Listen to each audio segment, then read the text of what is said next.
William Cowper was an English poet and hymnodist. One of the most popular poets of his time, Cowper changed the direction of 18th-century nature poetry by writing of everyday life and scenes of the English countryside. In many ways, he was one of the forerunners of Romantic poetry. Samuel Taylor Coleridge called him the best modern poet, whilst William Wordsworth particularly admired his poem Yardley-Oak. He was a nephew of the poet Judith Madan. After being institutionalised for insanity in the period 1763–65, Cowper found refuge in a fervent evangelical Christianity, the inspiration behind his much-loved hymns. He continued to suffer doubt and, after a dream in 1773, believed that he was doomed to eternal damnation. He recovered and wrote more religious hymns. His religious sentiment and association with John Newton led to much of the poetry for which he is best remembered. His poem Light Shining Out of Darkness gave English the phrase, "God moves in a mysterious way his wonders to perform." He also wrote a number of anti-slavery poems, and his friendship with Newton, who was an avid anti-slavery campaigner, resulted in Cowper being asked to write in support of the abolitionist campaign. Cowper wrote a poem called The Negroes Complaint, which rapidly became very famous, and was often quoted by Dr. Martin Luther King, Jr. during the 20th century civil rights movement.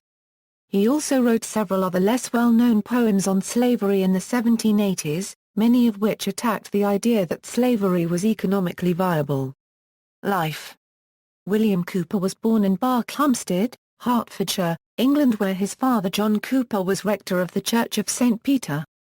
His mother was Anne Cowper. He and his brother John were the only two of 7 children to live past infancy. Anne died giving birth to John on November 7, 1737. His move there unregistered trademark's death at such an early age troubled William deeply and was the subject of his poem, OE on the receipt of my mother's picture, written more than 50 years later. He grew close to her family in his early years. He was particularly close with her brother Robert and his wife Harriet. They instilled in young William a love of reading and gave him some of his first books, John Bunyan unregistered trademark S Pilgrim unregistered trademark S Progress, and John Guy unregistered trademark S Fables. Cowper was first enrolled in Westminster School in April of 1742 after moving from school to school for a number of years.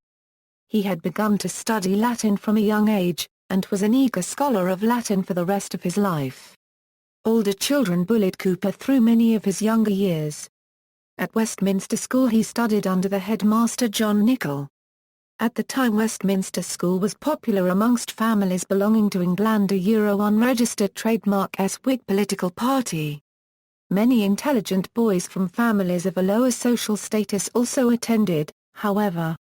Cowper made lifelong friends from Westminster. He read through the Iliad and the Odyssey, which ignited his lifelong scholarship and love for Homer unregistered trademark S epics.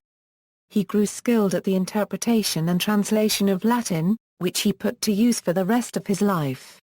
He was skilled in the composition of Latin as well and wrote many verses of his own. After education at Westminster School, Cowper was articled to Mr. Chapman, solicitor, of Ely Place, Holborn, to be trained for a career in law. During this time, he spent his leisure at the home of his uncle Bob Cowper, where he fell in love with his cousin Theodora, whom he wished to marry. But as James Croft, who in 1825 first published the poems Cowper addressed to Theodora, wrote, her father, from an idea that the union of persons so nearly related was improper, refused to accede to the wishes of his daughter and nephew. This refusal left Cowper distraught. In 1763 he was offered a clerkship of journals in the House of Lords, but broke under the strain of the approaching examination. He experienced a period of depression and insanity. At this time he tried 3 times to commit suicide and was sent to Nathaniel Cotton's asylum at St. Albans for recovery. His poem beginning Hatred and Vengeance, My Eternal Portions, was written in the aftermath of his suicide attempt. After recovering, he settled at Huntingdon with a retired clergyman named Morley Unwin and his wife Mary. Cowper grew to be on such good terms with the Unwin family that he went to live in their house, and moved with them to Olney.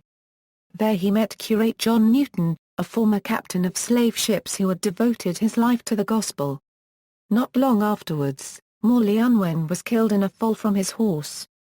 Cowper continued to live in the Unwin home and became greatly attached to the widow Mary Unwin. At Olney, Newton invited Cowper to contribute to a hymn book that he was compiling. The resulting volume, known as Olney Hymns, was not published until 1779 but includes hymns such as Praise for the Fountain Opened, and Light Shining Out of Darkness, which remain some of Cowper's most familiar verses. Several of Cowper's hymns, as well as others originally published in the Olney Hymns, are today preserved in the Sacred Harp, which also collects shape note songs. In 1773, Cowper experienced an attack of insanity, imagining not only that he was eternally condemned to hell, but that God was commanding him to make a sacrifice of his own life. Mary Unwin took care of him with great devotion, and after a year he began to recover. In 1779, after Newton had moved from Olney to London, Cowper started to write poetry again. Mary Unwin, wanting to keep Cowper's mind occupied, suggested that he write on the subject of the progress of error. After writing a satire of this name, he wrote 7 others. These poems were collected and published in 1782 under the title Poems by William Cowper, of the Inner Temple, Esquire. In 1781 Cowper met a sophisticated and charming widow named Lady Austen who inspired new poetry. Cowper himself tells of the genesis of what some have considered his most substantial work, The Task, in his advertisement to the original edition of 1785. A lady, fond of blank verse, demanded a poem of that kind from the author, and gave him the sofa for a subject. He obeyed. And, having much leisure, connected another subject with it. And, pursuing the train of thought to which his situation and turn of mind led him, brought forth at length, instead of the trifle which he at first intended, a serious affair a volume. In the same volume Cowper also printed the diverting history of John Gilpin, a notable piece of comic verse. John Gilpin was later credited with saving Cowper from becoming completely insane. Cowper and Mary Unwin moved to Weston in 1786, having become close with his cousin Lady Harriet Hesketh. During this period he started his translations of Homer's Iliad and Odyssey into blank verse. His versions were the most significant English renderings of these epic poems since those of Alexander Pope earlier in the century. Later critics have faulted Cowper's Homer for being too much in the mold of John Milton. In 1795 Cowper moved with Mary to Norfolk.